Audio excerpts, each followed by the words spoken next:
नमस्कार मित्रों, भगवत चर्चा में एक बार फिर आप सबका स्वागत है। भगवत गीता के आखिरी अध्याय मोक्ष संन्यास योग पे हम लोग 5 श्लोकों तक चर्चा कर चुके हैं। इस अध्याय में भगवान श्री कृष्ण से अर्जुन ने पूछा है कि त्याग और संन्यास में क्या अंतर है, उसे स्पष्ट करिए।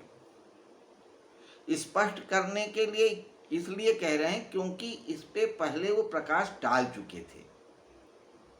दूसरे अध्याय में भी बताया और तीसरे में भी बताया, आगे भी बताया है कई जगहों पर। लेकिन बीच में कुछ दूसरे प्रसंग आ जाने से अर्जुन अपनी ये शंका का निवारण नहीं कर पा रहे थे।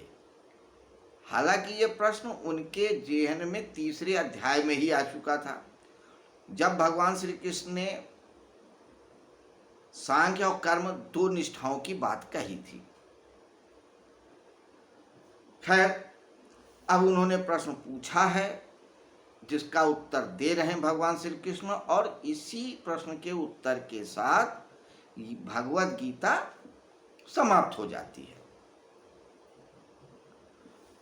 मोक्ष पे आके समाप्त होती है, क्योंकि मोक्ष मनुष्य की अंतिम परिणत है या अंतिम लक्ष्य होता है। और लोग कंफ्यूज भी यही लिए होते हैं। अक्सर लोग संन्यास के द्वारा मोक्ष तो पाना है या पाया जा सकता है जानते हैं, लेकिन संन्यास के नाम पे वो त्याग करते हैं। और त्याग कोई अपनी इच्छा से नहीं करता है, मजबूरी में करता है।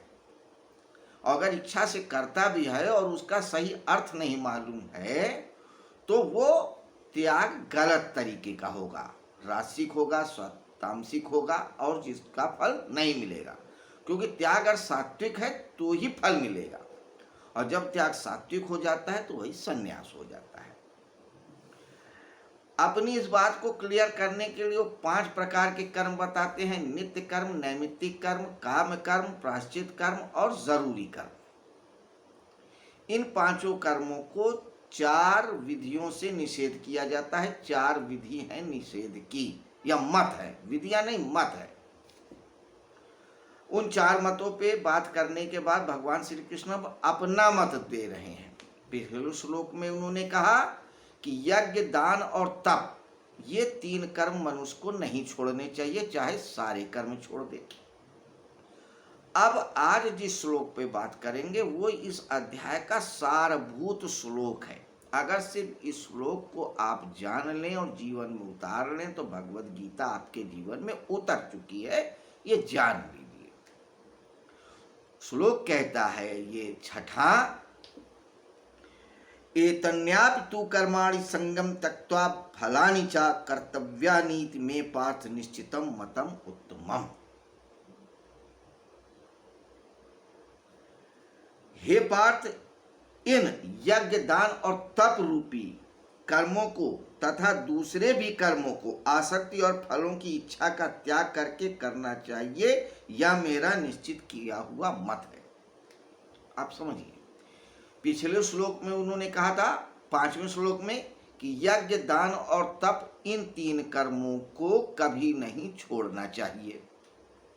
ये तो करना ही करना है, क्योंकि यही 3 कर्म मनुष्य को पवित्र करते हैं। जब तक आप पवित्र नहीं होंगे परमात्मा के राज पे प्रवेश नहीं कर पाएंगे। तो इसीलिए इस श्लोक में कहते इन 3 कर्मों को, यज्ञ, दान और तप को आकांक्षा रहित करे, कोई इच्छा न रखे इन कर्मों को करते हुए भी। और सिर्फ यही 3 कर्म ही नहीं, कोई भी कर्म आप कर रहे हो और अगर आपके अंदर या आपके मन में किसी भी फल की इच्छा नहीं है तो आप समझिए कि वो मुक्ति करने वाला ही कर्म है। ऐसा मेरा निश्चित किया हुआ मत है। भगवान श्री कृष्ण कहते हैं, ये मैं ही कर रहा हूं, इसको तुम सत्य जानो। जोर दे रहे हैं, एम्फसाइज कर रहे हैं कि इसे तुम मेरा निश्चित किया हुआ मत जानो, उसमें कोई इफ और बट नहीं है। कहते हैं कोई भी कर्म आप करो, उसकी फल की इच्छा मत करो। कर्म करो और इच्छा मत करो।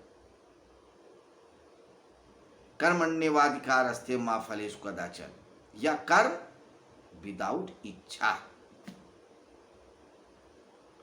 वही निष्काम कर्म योग है। तो जो निष्काम कर्म योग बता चुके हैं उसी को फिर सारभूत में कह रहे हैं कि हे अर्जुन, यज्ञ, दान और तप, 3 कर्मों को तू कभी मत छोड़, और इन कर्मों को भी करता हुआ तू फल की इच्छा को छोड़।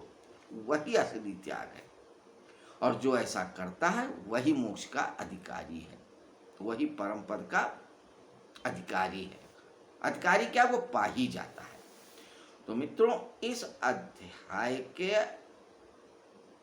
78 श्लोकों में ये 6ठा श्लोक सबसे महत्वपूर्ण है और बहुत सरल है।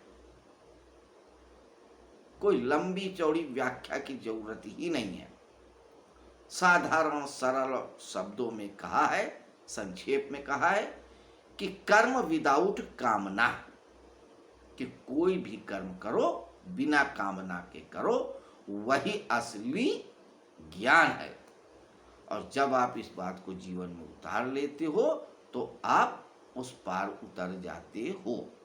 ऐसा मेरा मत नहीं है, भगवान श्री कृष्ण का मत है और निश्चित किया हुआ, बिल्कुल ठोक बजा के वो कह रहे हैं, बिल्कुल सच कह रहा हूं कि ऐसा होगा ही होगा। लेकिन इतनी सी बात जीवन में नहीं उतरती। खैर, तो ये थी 6ठे श्लोक पे छोटी सी वार्ता।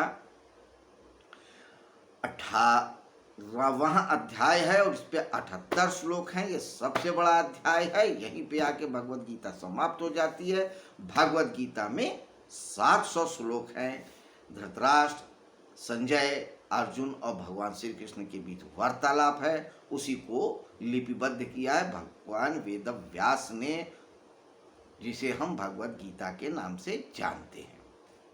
तो मित्रों, कल फिर मिलते हैं 18वें अध्याय के 7वें श्लोक पे चर्चा करने के लिए कि भगवान आगे क्या और बताते हैं त्याग के संदर्भ में।